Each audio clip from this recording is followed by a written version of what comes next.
हाँ, तो आज हम जो बात करने वाले हैं, किस चीज के बारे में बात करने वाले हैं? जीएसटी का चैप्टर 2, जिसे कहते हैं सप्लाई ऑफ जीएसटी। इसमें हमें बताना पड़ता है सप्लाई ऑफ जीएसटी में कि जब हम गुड्स की या सर्विस की, गुड्स मतलब किसी गुड्स की डिलीवरी करते हैं और सर्विस हम किसी को प्रोवाइड करते हैं, तो कैसे जीएसटी अट्रैक्ट होगा या नहीं होगा। सेल के पर्पज से, फिक्स के पर्पज से, फिक्स एसेट के पर्पज से, या फिर फ्री ऑफ कॉस्ट किसी को गिफ्ट देने के पर्पज से। तो जीएसटी अट्रैक्ट होता है या नहीं होता है, तो आज उसके बारे में हम बात करेंगे। सबसे पहले हमारा क्या खुल के आता है, supply under GST. Supply under GST का मतलब कि जो भी हम गुड्स की डिलीवरी करते हैं उसके ऊपर जीएसटी कैसे चार्ज होता है। तो इंट्रोडक्शन में क्या कहता है, a taxable event is any transaction or occurrence that result in a tax consequence.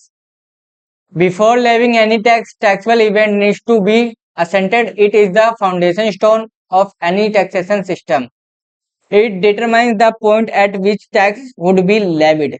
कहता है इवेंट का मतलब क्या होता है, कहाँ गया। इवेंट का मतलब क्या होता है, टैक्सेबल इवेंट का मतलब क्या होता है, जब भी सामान एक जगह से दूसरे जगह जाए उस पर टैक्स चार्ज किया जाता है।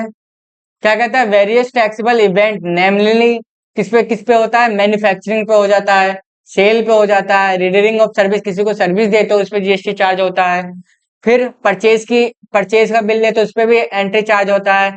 और इंटर टेरिटरी ऑफ स्टेट, मैंने आपको बता रखा है यूनियन टेरिटरी स्टेट क्या होता है, लद्दाख हो गया, लक्षद्वीप हो गया, उस पर कौन शासन करता है, प्रेसिडेंट शासन करता है।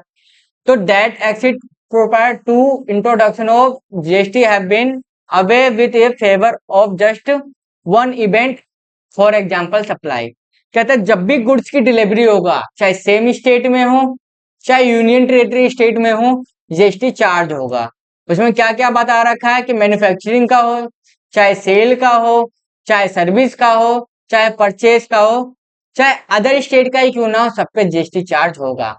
कब होगा, जब जब माल की सप्लाई होगा, जब जब गुड्स की डिलीवरी का सप्लाई होगा, तब तब जीएसटी चार्ज होगा। अब क्या कहता है, concept of supply section 7 of the CGST act. CGST मतलब ये कानून कौन बना रखा है, सेंट्रल गवर्नमेंट। ठीक है, central government goods and services tax. ठीक है, ये उसका एक्ट है। एक्ट का मतलब होता है कानून। इसको बता रखा है कि सेक्शन 7 में कौन कौन से ऐसे कानून बना रखा है सप्लाई के केस में, वो हम समझते हैं। पहला आता है सेक्शन 7, क्या कहता है कि meaning of scope of supply. मैंने बताया था कि स्कोप ऑफ सप्लाई में जब भी हम मीनिंग बताया था कि हम सप्लाई किस चीज का करते हैं, या तो गुड्स की सप्लाई करते हैं या तो सर्विस का सप्लाई करते हैं। फिर सेक्शन 8 क्या कहता है कि taxable composite and mix supply. Composite क्या होता है, मिक्स सप्लाई क्या होता है, आज मैं इसमें कवर कर दूंगा। फिर इसका शेड्यूल है कि सेक्शन 8 में ये 3 शेड्यूल दे रखे हैं। शेड्यूल का मतलब होता है अनुच्छेद। ठीक है, तो शेड्यूल 1, शेड्यूल 2 और शेड्यूल 3 में क्या दे रखा है, activity to be treated as supply even is made without consideration. मैंने आपको बताया था कंसीडरेशन क्या होता है और विदाउट कंसीडरेशन क्या होता है। यानी कुछ सामान के बदले कुछ ना कुछ मिलना हुआ हमारा कंसीडरेशन होता है ना। जैसे मान लो आपने गुड्स को सेल किया, उसके बदले में या तो पैसा मिलेगा या तो उसका आप कुछ सामने वाले पर्सन से कुछ सामान चाहिए हो तो उसके सामान के बदले सामान मिल जाएगा। और विदाउट कंसीडरेशन क्या बताया था, आप किसी को फ्री ऑफ कॉस्ट दे रहे हो सामान। ठीक है, यानी सामान तो आपने सेल कर दिया, उसके बदले में आपको कुछ नहीं मिल रहा है, ना पैसा मिल रहा है ना सामान मिल रहा है, तो उसे क्या कहते हैं, विदाउट कंसीडरेशन। तो सेक्शन 8 का शेड्यूल 1 ये बताता है। फिर क्या बोलता है schedule 2, activity or transaction to be treated a supply of goods and supply of service. क्या कहता है शेड्यूल 2 में, जो भी ट्रांजेक्शन होता है सर्विस का और गुड्स का, उसका शेड्यूल 2 बताता है कि कैसे सप्लाई होता है, क्या एक्टिविटी होती है, वो सारा। शेड्यूल 3 क्या बोलता है, activity or transaction which shall be treated neither a supply of goods or nor supply of service. ये भी शेड्यूल 3 बताता है कि अगर विदाउट कंसिडरेशन का हम गुड्स और सर्विस सप्लाई करते हैं तो उसकी एक्टिविटी क्या होगी, गतिविधियां क्या होगी। तो इंट्रोडक्शन में हमारा सप्लाई का मीनिंग बताता है और दूसरा हमारा कंसेप्ट बताता है कि इस सेक्शन में क्या क्या शेड्यूल है, क्या क्या सेक्शन बनी हुई है सप्लाई के ऊपर। तो कल मैंने आपको क्या बताया था, विदाउट सेक्शन का मैंने पूरा कंक्लूजन बता दिया था। पूरा बेस बिल्डिंग मैंने तैयार कर दिया था, है ना। शॉर्ट फॉर्म में मैंने नोट्स करवा दिया था। अब यहाँ क्या हम सेक्शन वाइज देखते हैं। अब पहले क्या था, सप्लाई अंडर जीएसटी, मैंने पहले कल बताया था सप्लाई अंडर जीएसटी क्या होता है। तो क्या कहते हैं, the meaning and scope of supply in terms of section 7।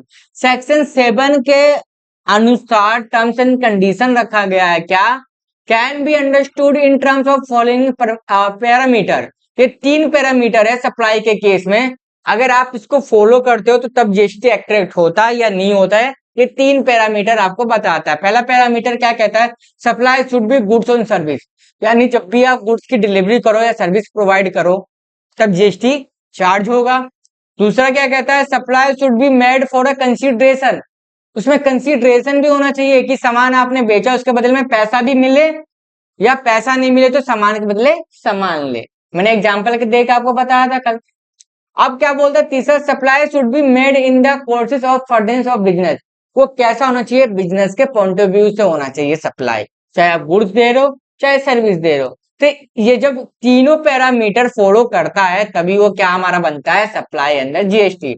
इस पर हमारा जीएसटी एप्लीकेबल हो जाएगा चार्ज। ठीक है। अब क्या कहता है, few exception have been carved out where a transaction is deemed to be a supply even without consideration. इसमें क्या कहता है, कंटेंट शेड्यूल 1 क्या कहता है, क्या अगर उसमें कंसीडरेशन नहीं हुआ ना, विदाउट कंसीडरेशन नहीं भी हुआ ना, तब भी मैं उसको सप्लाई मान लूंगा। तो देखो शेड्यूल 1 क्या कहता है।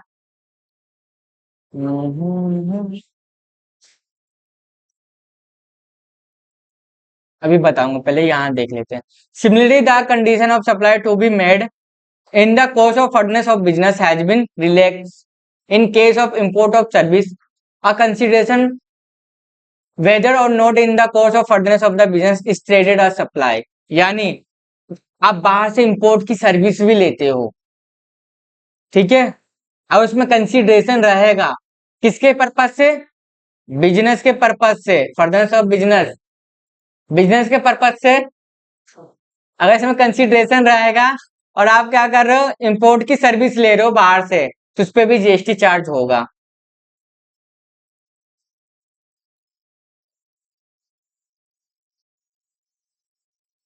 अब देखो इसमें पैरामीटर ऑफ सप्लाई बता दिया है कि क्या होना चाहिए, इन the course of furtherance of business, business के पर्पज से होना चाहिए, गुड्स एंड सर्विस की डिलीवरी होनी चाहिए और कंसीडरेशन होनी चाहिए। ये सारा इंक्लूड होना चाहिए सप्लाई के केस में। वही 3 पैरामीटर यहाँ बता दिया है।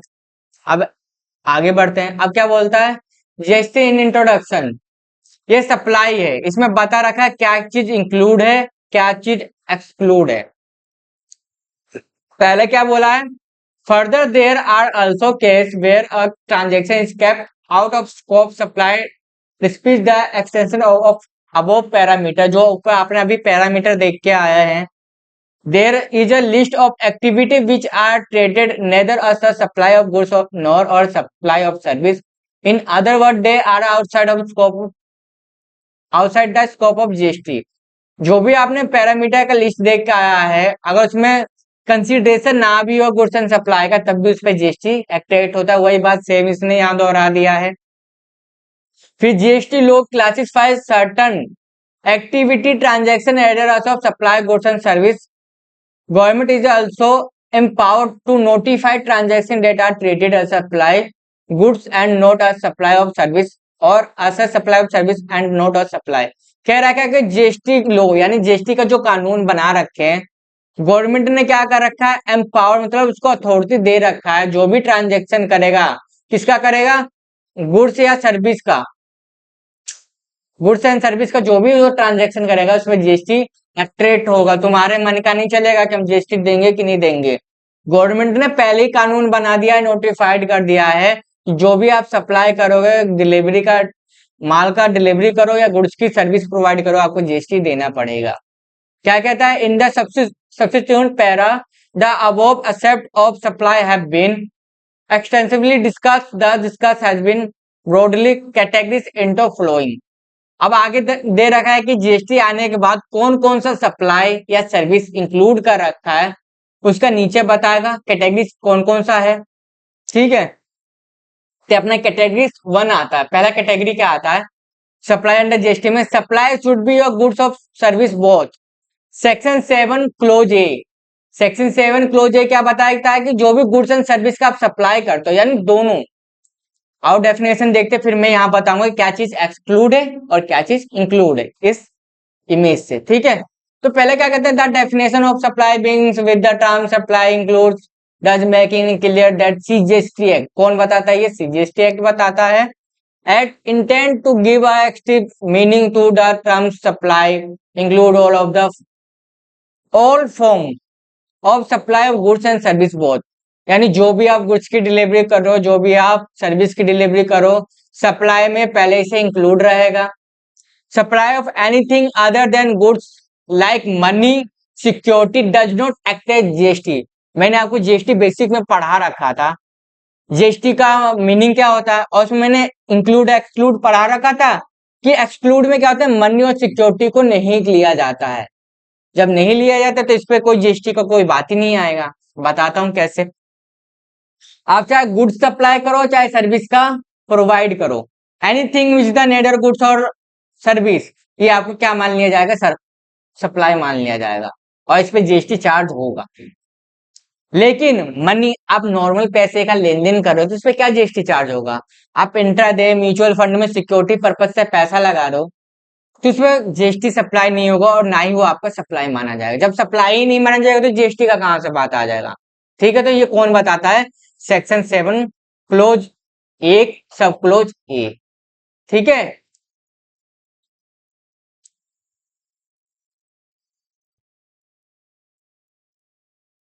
अब आगे बढ़ते हैं। अब क्या बोलता है कि the terms goods and service defined under the act, defined मतलब परिभाषित कर रखा है गुड्स एंड सर्विस को एक्ट के अनुसार, कानून के अनुसार, have been analysis by way of diagram on the this page, anything supplied other than goods and service outside of scope of supply. इसमें बता रखा है कि क्या कौन सा गुड्स और सर्विस को इंक्लूड कर रखा है और कौन सा गुड्स एंड सर्विस को नहीं इंक्लूड कर रखा है। तो देखो यहाँ इमेज दे रखा है, गुड्स मीन्स क्या मैंने बता रखा है, every kind of movable property, जो भी सामान एक जगह से दूसरे जगह उठ के जाए वो ऑटोमेटिक क्या बन जाता है, जीएसटी के नजर में गुड्स बन रखा है, मैंने आपको पहले ही बता रखा है। और फिर सर्विस मीन्स क्या होता है, एनीथिंग अदर देन गुड्स, जो गुड्स ना हो वो ऑटोमेटिक क्या बन जाता है, सप्लाई बन जाता है। ये दोनों इंक्लूड कर रखा है ना। पर एक्सक्लूड क्या कर रखा है, मनी और सिक्योरिटी, ये जीएसटी में ना सप्लाई माना जाता है और ना ही इस पर जीएसटी चार्ज होता है। अब इसमें इंक्लूड में क्या क्या बता रखा है, एक्सटर्नल क्लेम मैंने बता रखा है। फिर एक्सटर्नल क्लेम में क्या होता है, growing groves grass and things attach forming the part of the land, मैंने बता रखा है कि जो भी फसलें जमीन से जब तक लैंड होती है उसके बाद which are the agreed to served before supply or under contract of supply, यानी फसल से कटने से पहले ही बिजनेसमैन कॉन्ट्रैक्ट कर लेता है कि जब तू बेटा फसल काटेगा ना, मैं इस रेट से तुझे वो फसल लूंगा, चाहे गेहूं का हो, चाहे चावल का हो, चाहे दाल का हो, चाहे गन्ने का हो, किसी भी चीज का फसल हो, जब तक वो माल पूरी तरीके से बन के तैयार होता है तो बिजनेसमैन और किसान के बीच में कॉन्ट्रैक्ट हो जाता है कि भाई जब ये फसल बन के उग के तैयार हो जाएगा और जब ये फसल मेरे बिजनेस में जाएगा तो मैं उस रेट से तुझे खरीदूंगा। तो वही कह रहा है, इस चीज को हम इंक्लूड करते हैं।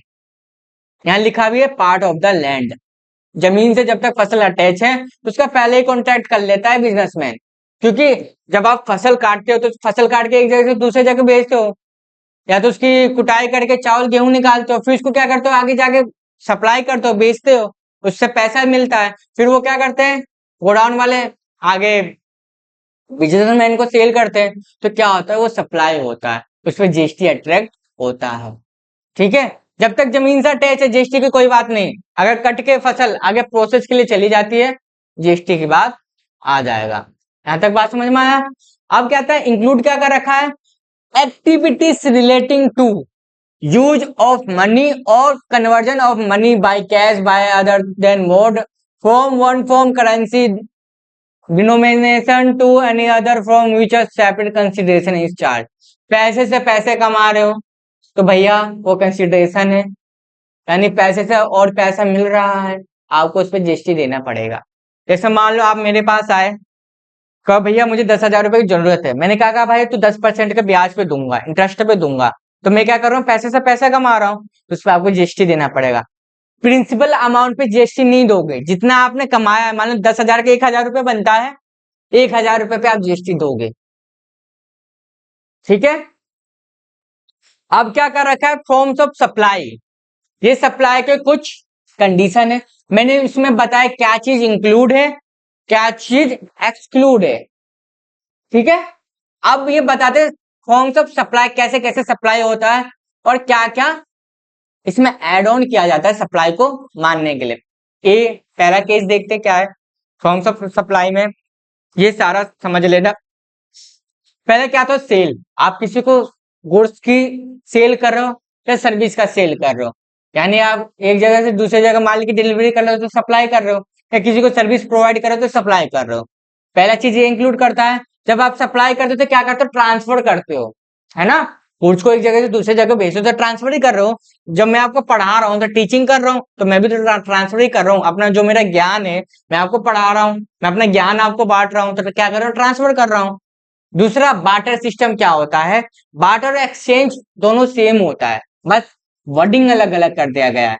बार्टर एक्सचेंज क्या कहता है, बार्टर ऑफ एक्सचेंज कह लो इसे। ठीक है। कंसिडरेशन में मैंने क्या बताया था, सामान के बदले कुछ ना कुछ मिलना, तो वही कहता है बार्टर एंड एक्सचेंज कि भाई सामान के बदले या तो पैसा मिल जाए या उसके बदले में जो आपको जरूरत है सामान का, और सामने वाला जो बायर है उसका भी बिजनेस उसी चीज का जो सामान आपको चाहिए, तो सामान के बदले सामान मिल जाए, तो उसे कहते हैं बार्टर ऑफ एक्सचेंज। ठीक है। अब कहते हैं लाइसेंस, रेंटल, लीज, डिस्पोजल, चारों एक ही चीज है। ठीक है। किसी को आप रेंट पे किराए पे दे देते हो, शॉप दे दिए, बिल्डिंग दे दिए, या कॉन्ट्रैक्ट करके क्या कर लेते हो, लीज बना लेते हो कि हाँ भाई मंथली में तुझे इतना पेमेंट दूंगा, है ना। डिस्पोजल का मतलब सेम होता है, ये चारों sorry rental, lease, disposal same होता है। और एक लाइसेंस का मतलब होता है जैसे आपने किसी गाड़ी के लिए लाइसेंस ले लिया, या फिर दारू के ठेके चलते हैं ना उसके लिए भी एक लाइसेंस लेते हैं, कि उसके लिमिट लगा के रखते हैं कि एक दिन में तो उतना ही दारू का सप्लाई करेगा, उससे ज्यादा करेगा तो तुझे एक्स्ट्रा टैक्स देना पड़ जाएगा। ठीक है। तो फॉर्म, ये सारा अगर कंडीशन आता है सप्लाई के केस में, तो क्या मान लेंगे भाई, सप्लाई मान लेंगे। वी पार्ट में क्या कहता है भाई, कंसिडरेशन होना चाहिए, सामान के बदले या तो पैसा मिल जाए या तो कुछ सामान मिल जाए। बार्टर ऑफ एक्सचेंज होना चाहिए, कुछ ना कुछ मिलना जरूरी है, तभी वो सप्लाई मानी जाएगी। सेक्शन पहला ये बताता है 7, क्लोज 1, सब क्लोज, ये हमारा ये बताता है। फिर दूसरा क्या बताता है, in the course furtherance of the business, यानी किसके पर्पज से होना चाहिए, बिजनेस के पॉइंट ऑफ व्यू से होना चाहिए। ठीक, आगे पढ़ते हैं। फॉर्म्स ऑफ सप्लाई में वही सारा डिटेल में इसने बता रखा है कि सेल्स एंड ट्रांसफर का मतलब क्या होता है, बार्टर एंड एक्सचेंज का मतलब क्या होता है, बोलोगे तो पढ़ा देते हैं, है ना।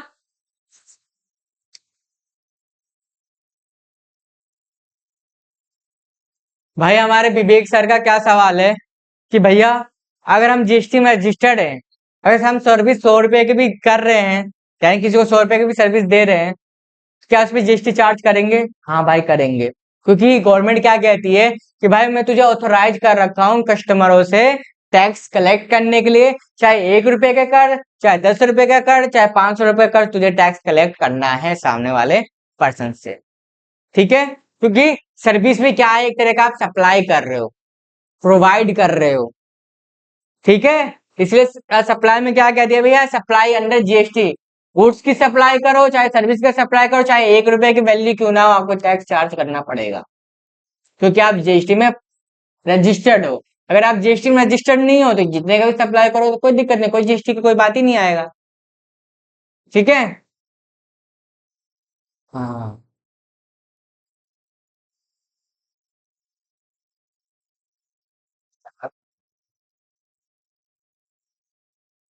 आगे बढ़ो।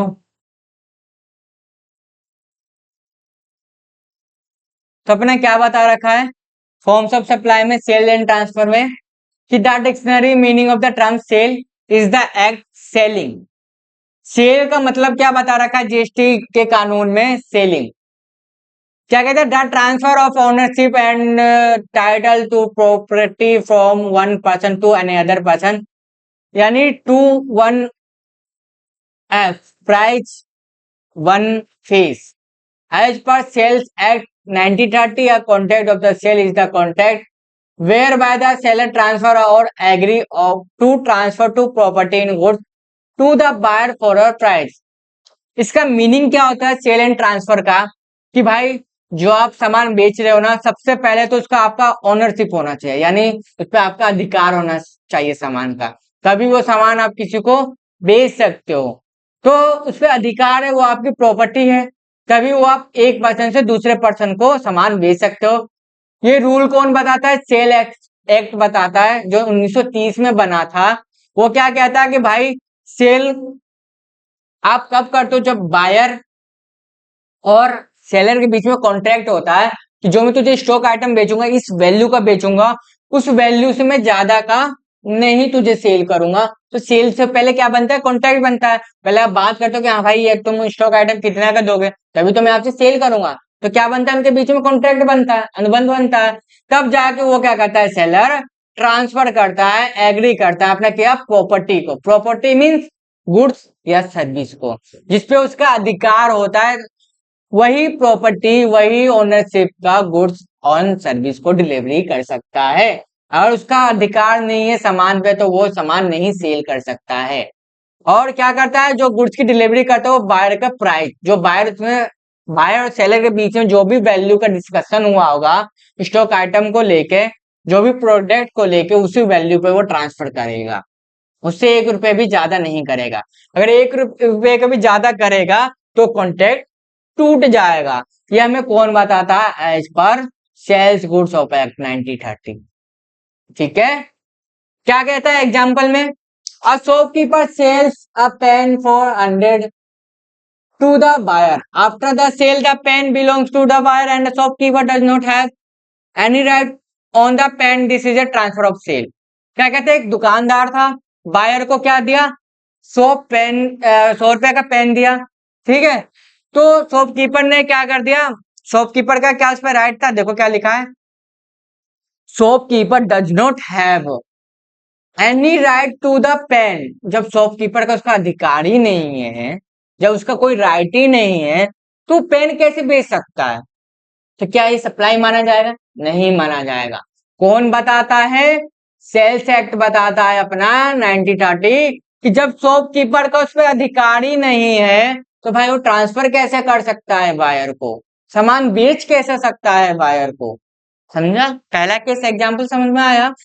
दूसरा केस क्या कहता है? A company transfer from the its factory to the depot for sale purpose. This is a transfer goods where the sale has been not yet taken place.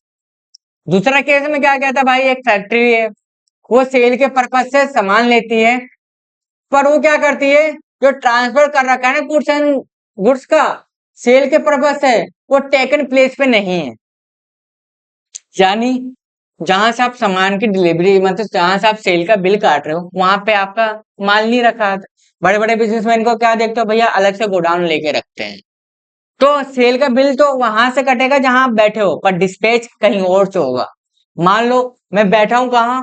IP colony में, तो मैं आईपी कॉलोनी का पहले bill बनाऊंगा bill to में, पर dispatch में कहां से कर रहा हूं? सराय के गोडाउन से, तो सराय का वहां लोकेशन डालूंगा। जब मैं ईबे बिल बनाना सिखाऊंगा, वहां पे मैं आपको बताऊंगा डिस्पैच का डिटेल कैसे डलता। ठीक है, अब बात करते हैं बार्टर ऑफ एक्सचेंज। मैंने बताया क्या था? बार्टर एंड एक्सचेंज दोनों सेम ही होता है, तो इसलिए ये दोनों यहाँ पे सेम रख रखा है। बार्टर एक्सचेंज का आप मीनिंग पढ़ लेना, मैं ऐसे बता देता हूँ।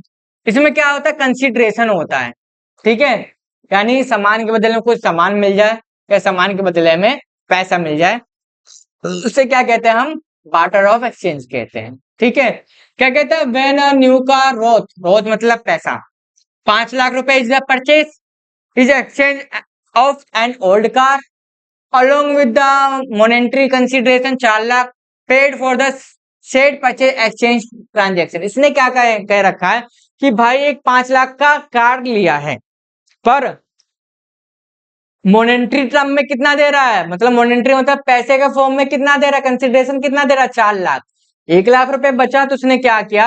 अपना पुरानी वाली जो गाड़ी थी ना, वो एक्सचेंज कर लिया 1 लाख रुपए में। यानी जिससे नया गाड़ी लिया है 5 लाख रुपए से, किससे? सुजुकी कार वाले से लिया है, शोरूम से लिया है, 5 लाख की गाड़ी लिया। 1 लाख रुपए के ओल्ड कार उसकी वैल्यू बच रही थी, 1 लाख रुपए को उसने अपना पुरानी गाड़ी दे दिया, 4 लाख रुपए कैश दे दिया। तो देखो उसने गाड़ी दिया, पर गाड़ी के बदले में उसको दो चीज मिला, एक तो पुरानी गाड़ी मिला प्लस में पैसा मिला, तो कंसिडरेशन हो रहा है, सामान के बदले सामान भी मिल रहा है और पैसा भी मिल रहा है। तो इसको क्या कह देते हैं हम? बार्टर एंड एक्सचेंज कह देते हैं। समझ में आया? आगे बढ़े। अब क्या कहता है? फॉर्म्स ऑफ सप्लाई मैंने बताया था, लाइसेंस कह लो, लीज कह लो, रेंटल कह लो, डिस्पोजल कह लो, बात एक ही है। ये क्या कहता है? लीगल एग्रीमेंट के बेस पे होता है भाई, ठीक है। अगर आपने एग्रीमेंट कर रखा है तो वो सप्लाई माना जाएगा, क्योंकि जो आप लीज करते हो, रेंटल करते हो, ये क्या करते हो? एक तरह की सर्विस देते हो, ना कि गुड्स की डिलीवरी करते हो। अब एक बात बताओ, मैं आपको किराए पे रूम दे रहा हूँ, तो क्या मैं आपको सामान बेच रहा हूँ? नहीं, मैं क्या कर रहा हूँ? रेंट दे रहा हूँ, है ना। तो क्या होता है? सर्विस होता है एक तरह का, लीज होता है एक तरह का।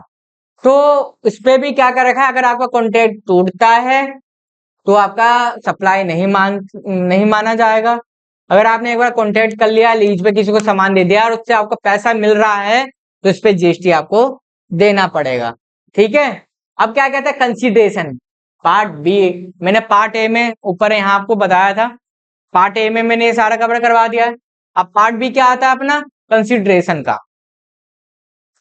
हाँ,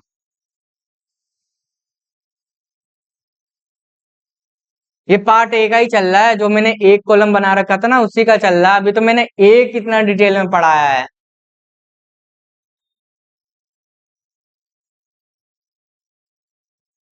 ठीक है।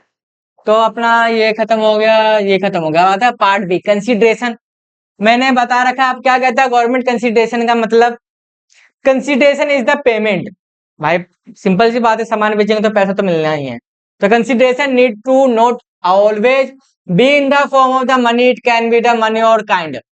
कंसीडरेशन मतलब अगर आप सामान बेचते हो, या तो क्या मिल जाए भैया? मनी मिल जाए, पैसा मिल जाए, या काइंड का मतलब उस सामान के बदले सामान मिल जाए। It cover anything which the might be possibly done giver or made in the exchange of the something in less. सामान के बदले कुछ ना कुछ मिल जाए, इसलिए यहाँ क्या मेंशन कर दिया है? समथिंग इन लेस, ठीक है। उसके बाद क्या कहते हैं? Further consideration need not always from the recipient of the supply. It can also be made by a third person. However, any subsidy given by the central government or a state government is not a consideration as consideration.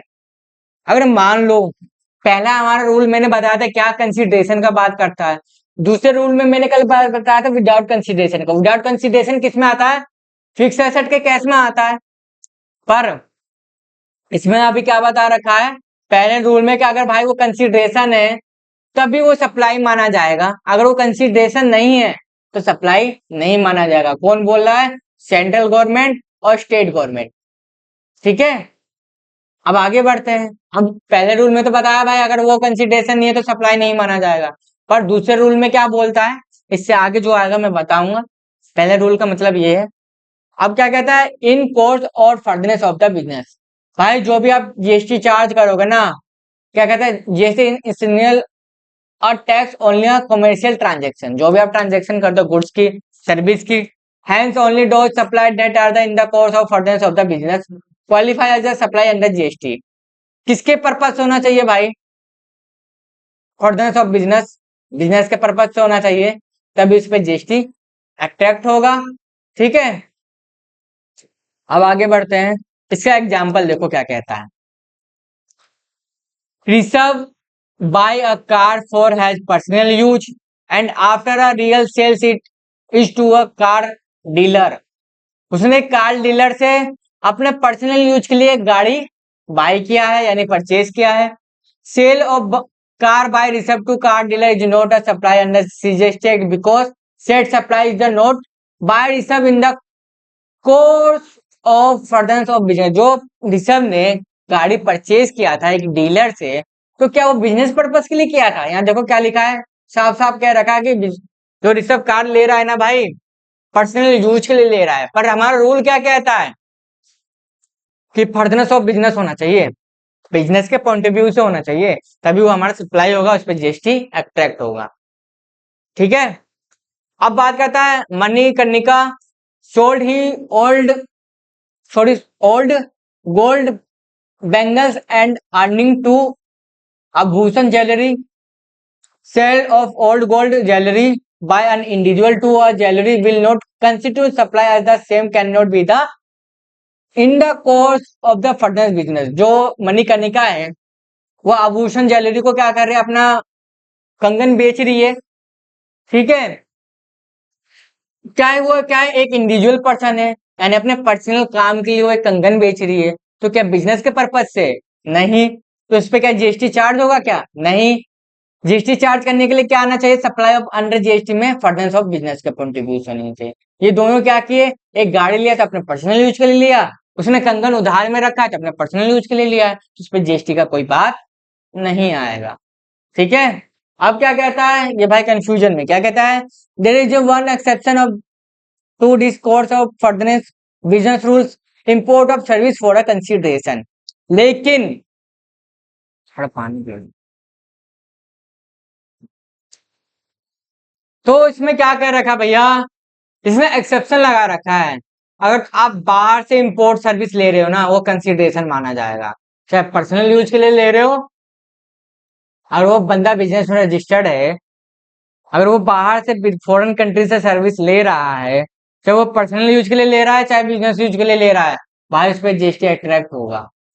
Simple सी बात है, उसे consideration माना जाएगा। वही लिखा है, important of service for consideration whether not in course और फर्दनेस of business, चाहे वो बिजनेस के पर्पज से हो चाहे ना हो, अगर आप इंपोर्ट ऑफ सर्विस बाहर से सर्विस ले रहे हो तो कंसिडरेशन मान लिया जाएगा, उसमें जीएसटी अट्रैक्ट होगा। ठीक है, अब क्या कहते हैं शेड्यूल 1। ठीक है, शेड्यूल 1 क्या कहता है आपका कि activity to be treated as a supply when made without consideration. मैंने अभी तक आपको कंसीडरेशन पढ़ा दिया है ना, कर लेता हूं। मैंने गुड्स एंड सर्विस के केस में कंसीडरेशन बता दिया, कैसे जीएसटी अट्रैक्ट होता है नहीं होता है ना। अब फिक्स एसेट के केस में देखते हैं कि विदाउट कंसीडरेशन रहेगा तो कैसे जीएसटी अट्रैक्ट होगा। गवर्नमेंट ने क्या कहा पहले रूल में, भाई पहले चीज सप्लाई के केस में कंसीडरेशन होना इंपॉर्टेंट है, अगर वो कंसीडरेशन नहीं है तो जीएसटी का कोई बात नहीं आएगा। फिर गवर्नमेंट ने क्या सोचा कि भाई मेरा तो लॉस होगा, तो अब क्या करते, जो मैं पहले बिना कंसीडरेशन वाला सप्लाई को मना करता था ना, अब बिना कंसीडरेशन वाला सप्लाई को भी उस पर जीएसटी लूंगा, इसलिए क्या कर दिया, शेड्यूल 1 बना दिया। ठीक है, तो क्या कहता है permanent transfer disposal of the business asset. क्या कह रहे हो, अगर आप परमानेंट के लिए उसको ट्रांसफर यानी सेल कर दे रहे हो, रेंट पे देते हो, कॉन्ट्रैक्ट बना के किसको दे रहे हो, बिजनेस का एसेट दे रहे हो, तो क्या बन जाएगा अपना, विदाउट कंसीडरेशन होते हुए भी अपना क्या होगा, इस पे जीएसटी अट्रैक्ट होगा। क्या कहता है, any kind of disposal or transfer of the business asset made by entity of the permanent basis even through without consideration qualify as supply. However, it is important to note that this provision would apply only if input credit has been availed। मैंने क्या बताया था, अगर आपने fix asset पे input tax credit ले लिया तो बेशक से आप उसको गिफ्ट के तौर पे दे रहे हो या किसी को सेल कर रहे हो अपनी पुरानी मशीन, तो भी उस पे जीएसटी चार्ज होगा। मैंने कल बताया था, अगर आपने इनपुट टैक्स क्रेडिट ले लिया तो, है ना। अब क्या कहते हैं, therefore in order to qualify as supply under the para following consideration need to satisfied. आपका ये 3 सिचुएशन होना चाहिए, तब भी अगर विदाउट कंसीडरेशन रहेगा तब भी वो जीएसटी अट्रैक्ट होगा, जीएसटी चार्ज होगा। पहला कंडीशन क्या कहता है, there must be a disposal or transfer of business asset. चाहे आप अपने बिजनेस के एसेट को यानी मशीनरी को बेच रहे हो या गिफ्ट के तौर पे दे रहे हो या रेंट के तौर पे दे रहे हो, तो आपको कंसीडरेशन माना जाएगा। बेसिकली वो विदाउट कंसिडरेशन आपको जीएसटी लेना पड़ेगा। फिर क्या करें, transfer disposal must be permanent. अगर उसको आप हमेशा हमेशा के लिए ट्रांसफर कर रहे हो यानी सेल कर रहे हो तो जीएसटी की बात होगी। बेसिकली विदाउट कंसिडरेशन है। ITC must be availed on such business asset. अगर आपने उस पर आईटीसी ले लिया है तब भी उस पर जीएसटी का बात होगा। बेशक से वो क्या है, विदाउट कंसिडरेशन है। एक मैंने आपको इसमें कवर करवाया था रूल, क्या रूल मैंने आपको क्या बताया था कि in view of the last condition stipulated above, permanent transfer disposal of the business asset without consideration will not be covered within the para and does will not deemed a supply. Business asset on which ITC block, मैंने एक block का भी बताया था कि अगर ऐसा कोई आइटम है, ऐसा कोई प्रोडक्ट है जो गवर्नमेंट ने क्या कर रखा है, उस पर आईटीसी नहीं ले सकते हो, बेशक से उस पर जीएसटी आपने पे किया हो, आईटीसी को क्या कर रखा है, ब्लॉक कर रखा है। अगर आपने उस आईटीसी को ब्लॉक किया हुआ, आपने एसेट नहीं, सॉरी आईटीसी नहीं लिया और उसको आप क्या कर रहे हो, अपने सेकंड हैंड मशीन को किसी को गिफ्ट के तौर पे दे रहे हो या सेल कर रहे हो या ट्रांसफर कर रहे हो या रेंट पे दे रहे हो तो इस पे जीएसटी का बात नहीं आएगा। क्यों? क्योंकि आपने इस पे जीएसटी का पेमेंट कर रखा है और जीएसटी आपने लिया भी नहीं है। आपने टैक्स से पेमेंट करते समय तो जीएसटी हम आपसे नहीं लेंगे। दूसरा, बिजनेस एसेट हो eligible for ITC, ITC has not to availed by the registered person. मान लो अगर उस बिजनेसमैन ने जो जीएसटी में रजिस्टर्ड था उसने जीएसटी पे पेमेंट किया अपने बिजनेस के फिक्स एसेट पे और उसने तब भी अपना आईटीसी क्लेम नहीं किया है। आपने जीएसटी का पेमेंट करते समय उस फिक्स एसेट का आईटीसी ब्लॉक नहीं था, आप क्लेम कर सकते थे लेकिन आपने क्लेम नहीं किया है, ठीक है, और तब भी आप उसको बेचते हो तो उस पर आप जीएसटी नहीं लोगे, ठीक है। अब बात क्या करते हैं एग्जाम्पल में। Dhruv gives old laptops being used in the business of has friend free of cost.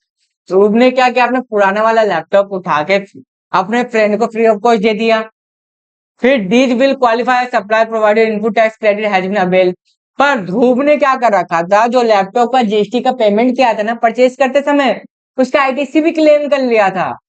फिर क्या कहता है, by Dhruv on such laptop, क्या ध्रुव उस पर जीएसटी चार्ज करेगा? हाँ करेगा। जब उसने लैपटॉप लिया था और उसने पुराना लैपटॉप होने की वजह से अपने फ्रेंड को एज अ गिफ्ट दे दिया और उसमें जीएसटी भी आईटीसी जो था क्लेम कर लिया है, तो जब उसको गिफ्ट के तौर पे दे तो भाई जीएसटी भी अट्रैक्ट होगा ही, उस पर जीएसटी उससे लेगा। बेसिक से वो गिफ्ट के तौर पे दिया है। अब कोई बिजनेस में अपना घाटा सह के थोड़ा गवर्नमेंट को जीएसटी का पेमेंट करेगा। गवर्नमेंट क्या कहती है, मैं आपको अथॉरिटी देता हूं कि आप जीएसटी कलेक्ट करो, मुझे दो, चाहे आप फ्री में दे रहे हो, चाहे डोनेशन में दे रहे हो, चाहे सेल कर रहे हो, उससे उसको कोई मतलब नहीं है। उससे किससे मतलब है? टैक्स से मतलब है। यहां तक बात क्लियर?